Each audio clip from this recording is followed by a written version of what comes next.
Heyo everybody, Haku here with my review for Boku no Hero Academia anime episode 15 of season 3. Either way, I'm sorry this video is a few days late. Many reasons compounded to make it so, but I'm not going to waste time on that. And let's just talk about this episode. I liked it a lot. I liked it more than last week, and I'm excited for the rest of this arc. This arc is simultaneously, and of course, just letting you all know, I've read the manga, but I don't do manga spoilers in the reviews at all. I'm not going to talk about anything like that. This arc is like simultaneously one of the least and most important arcs in the series thus far. There are things that I think are incredibly important, and yet things that I'm like, okay, it's not that important. It's still very good, though. I think every single arc is great in Boku no Hero Academia. Horikoshi does very little wrong. Basically nothing wrong. He does maybe a few things that I'm like, maybe they could have been better. But overall, the detail and the things that I don't realize are important at the time and they come back to be important later, they always astound me. Because there are always things where I feel like I've reread the series recently, I know all that's going on right now, and I've watched probably the series a million times over with all the different people's reactions and reviews I've watched for the anime. And yet, at the same time, I'm always caught off guard by things from the past, and I think, wow, how'd I never realize that and realize its importance? So this arc is kind of that way. I feel like there's a lot of things that right now don't seem that important and will in the future. There's just a lot of depth that I feel like even I don't always recognize at first, especially with some of these episodes. And then the more I think about it, the more I go back and rewatch them, the more I realize I've missed. Let's talk about this episode a bit more. We start off with probably one of my favorite scenes in the whole episode, with Izuku kind of working with Mei to design his costume and to come up with shoot style, and learning how he came up with it by realizing he can use his legs, obviously, but also just the general full cowl being a sort of combination of what he's learned from watching Gran Torino and Katsuki Bakugo. So I thought this flashback was really good. We have him specifically saying the new things about my costume are my arm braces to reinforce them and make sure I don't blow my arms up so much, and the iron soles. And I love the iron soles. They're really cool. But either way, we see new Kaminari and Kirishima costumes. I would talk about them more because I don't believe there's going to be any proper explanation of the new things about Kirishima's costume, at least. That they were just things that were said in character pages in the manga, not in the actual story. But just in case the anime throws them in there, I'm not going to talk about them. Just know that I think the costume designs are cool. Kirishima's, of course, my favorite character. I have said that a million times. All Might has this sort of internal dialogue of, yeah, now I guess I'm somebody to be protected, huh? Which is really cool for his development as a character and as a person in the scope of the series, where he's used to nobody would have to worry about him. He's All Might, and now he's like, I don't have superpowers anymore. We get to see the most powerful person not have superpowers anymore, and what that does to their psyche. God, I sounded like I pronounced that so weird. But either way, Class B is used as a way to have the series explain that the test takes place at 2 different times in 3 different locations every year, and the schools split their students up to have the best chance of having as many as possible pass. Let's just take this test as an example.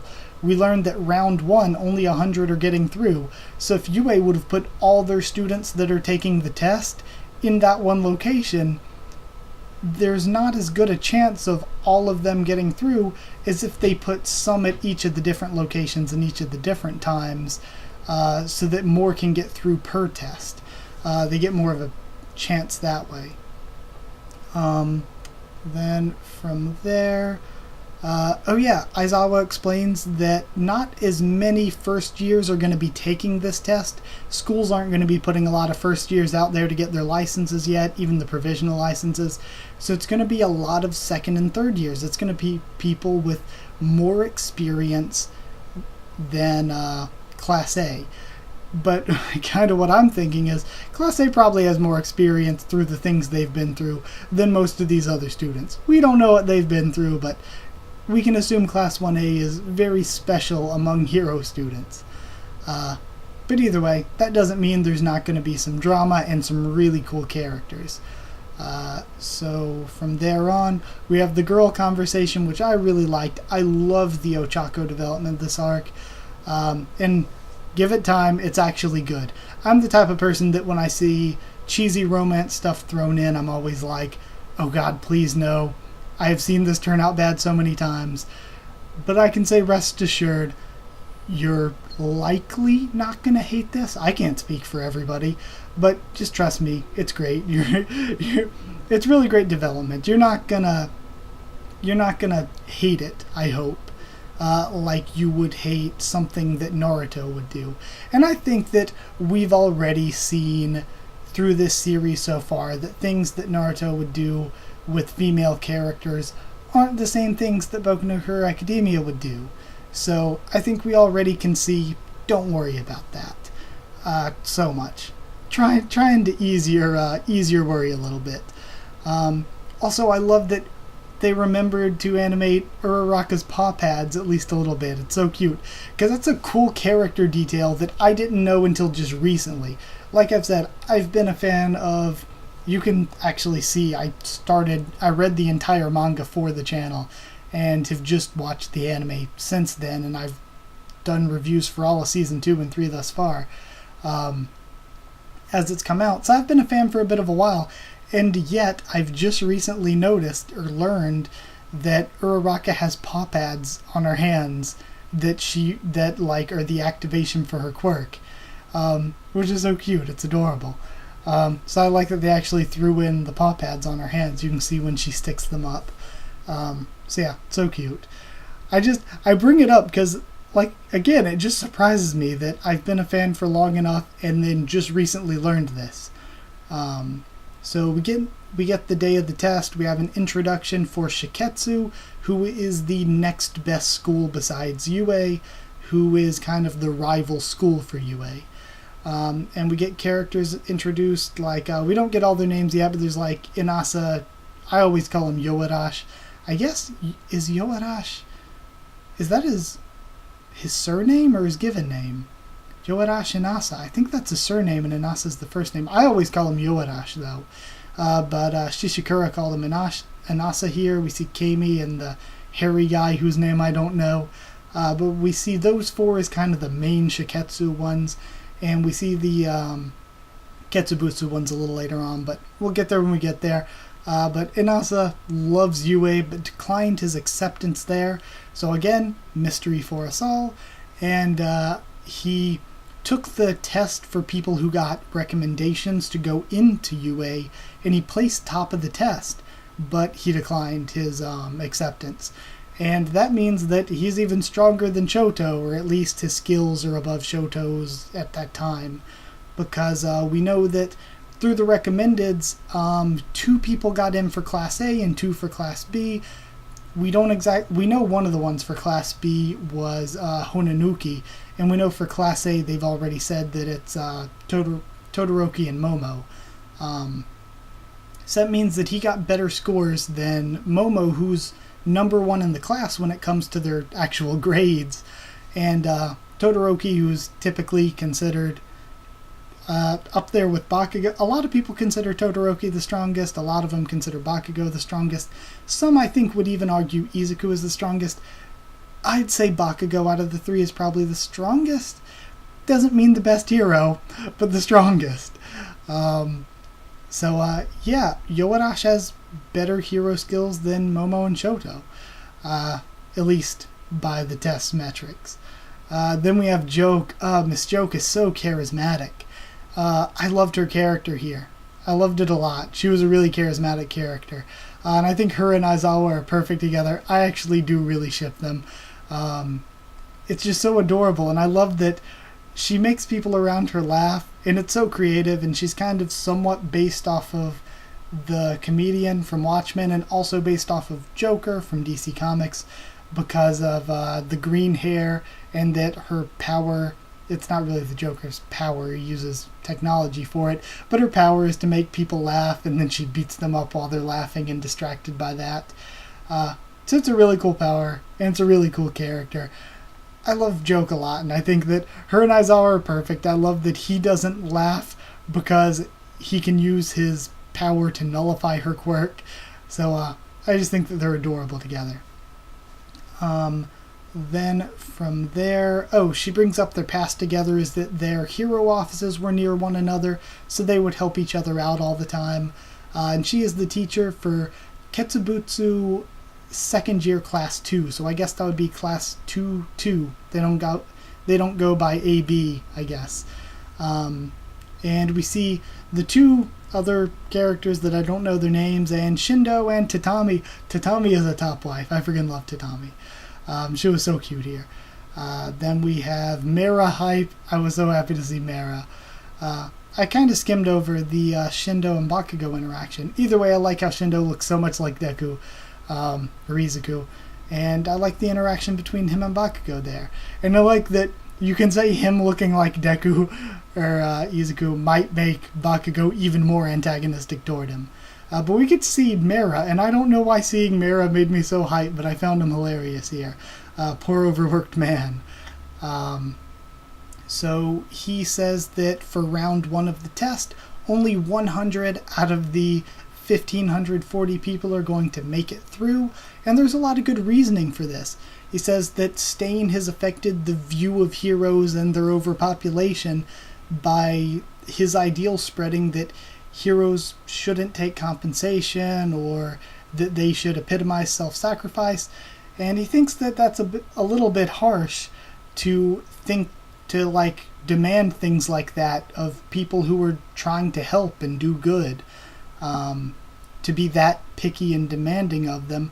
But because of society's demands, they really need to accept less new heroes, and it kind of goes into the test being based off of speed, and it being stricter.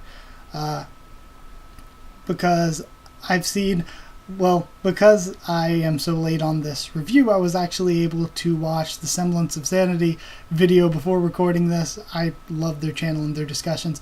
But they were talking about how the test doesn't make a ton of sense. But one thing that I like about how the test makes sense is that what they're saying is hero society is already very, very saturated. When an incident happens, heroes rush to the scene and it gets resolved. So we need to just take the very select few that can resolve the situation the fastest. Because if somebody can't just jump in and resolve the situation really, really quickly, then why do we even need them to be a hero? We already have heroes that can do it faster, so it'd be pointless to give you a license if you're not really going to be that helpful. There are going to be people who can respond quicker. So it is the speed of their response, the speed of their ability to successfully perform an action here. And I like that. It is rewarding them for taking initiative and getting things done as quickly as possible, so that kill stealing, while it kind of sucks, it's something that's a good strategy here, but it basically makes it so you can't hide. Just surviving and not getting eliminated isn't a good way to win. You have to go after defeats or kills, so to speak. You have to play aggressive in order to be one of the first 100. So again, really, really, it's a really good test. And it's only round 1. I love too that frogs can't math when Tsuyu gets the math wrong with saying less than 1%. I mean, hey, we don't know their future rounds, and maybe she's thinking ahead of time, but yeah, frogs can't math. I thought that was very funny. So yeah, the place opens up. There are a lot of different terrains. We get the whole ball and target explanation. And 4 students split off from the group that decide to work together. We got Bakugo running off, Kirishima following him. One that you see isn't there with the rest of the group, but I won't spoil who it is, just in case it becomes something important. And Todoroki, who says, "My power's not really good for working in a group. See ya." Which makes a lot of sense. For Todoroki, it's a good strategy. Todoroki playing solos while everybody else is playing squads. So yeah, all that was good. I think that Izuku was really good at leading and strategizing, and at least early game strategy. I think that Izuku really showed off a lot here. A lot of good qualities. So we get to see different members of Class 1A showing off their quirks separately as the UA hunt begins at the beginning. And Aizawa brings up that I didn't tell him about the UA hunt at the beginning because we think a step ahead. We don't want to give them free knowledge.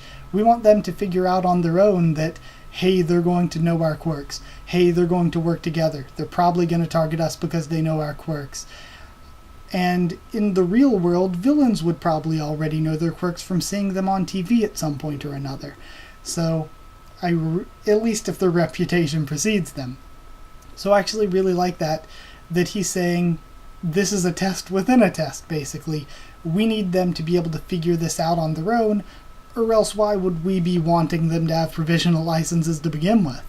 So I think that's really, really good. So yeah, episode as a wholesome discussion. I really like the pacing. I really like the episode. I think it's a good introduction for the test. We didn't really see any of it at all. We're going to start with that next episode, and I won't say how long I think it's going to be because that's kind of getting into spoilerish territory. But I think that I'm really excited for this, and I'm trying to think of what wouldn't be spoilerish to say. I don't think it's spoilerish to say that I think there's going to be a good few episodes before we're done with the test as a whole. This sort of test arc, so to speak. So I'm excited. I think we have a lot to look forward to. And I don't know actually when this filler stuff is going to come in, because there's a filler character in the opening. I don't know if that's going to be during the test, or if they're going to throw something at the end of the season after it. No idea when this filler is going to come in. If it's going to tie into the movie, which I don't know if I like that or not. I'm very hit and miss with anime movies. This is getting a little off topic, but I think back, and when I was a kid and watched Naruto a lot, I watched all the Naruto movies and I enjoyed them. And I've watched all the Bleach movies and liked them. I've watched all the One Piece movies except for the most recent one and enjoyed them. And yet at the same time, I'm not that big a fan of the non-canon stuff. So it's like at the same time I've enjoyed them all, and yet I'm not the biggest fan of them. I don't know. I don't know how I'm feeling about it. If this is just a movie tie-in filler character thing, I don't know how I feel about it. Because I guess I feel like it shouldn't bleed into the main show, so that you have to watch the movie or this part doesn't make sense. So I guess that might be my concern. Maybe. I'm trying to piece together my own concern here on camera. But one of my favorite things, I like the flashback with Izuku and Mei a lot.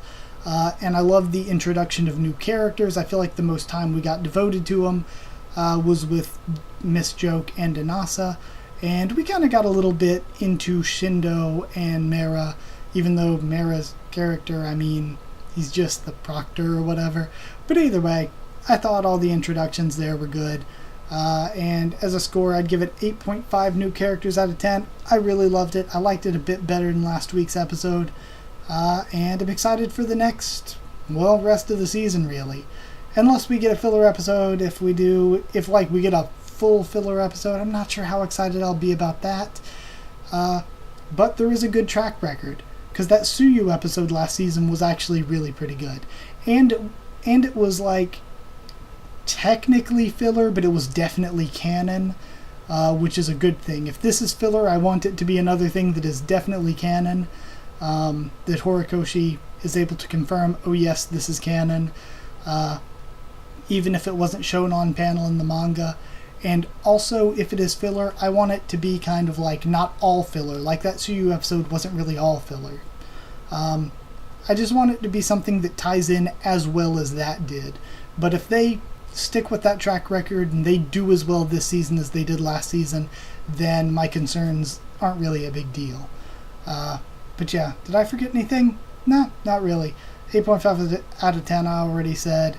So I hope you enjoyed the video. Like if you did like the video, comment down there, tell me what you thought of this chat, or what you thought of this episode, what you thought of my thoughts on it. Subscribe for more Boku no Hero Academia, much more on the channel. Both anime and manga. I do cover the manga, but I try to be as spoiler-free as possible with thumbnails and titles and stuff for the videos. So you shouldn't have to worry about that, I would hope. So yeah, like, comment, subscribe, follow on Twitter if you want. I can try to keep you updated there and stuff for the channel, or talk to you there if you want. And if you want to talk to me or more of us from the channel on the Discord server, then just ask and I'll give you a link. Discord's free and open to anybody. So that's it. Thank you once again for watching, and I'll see you all next time.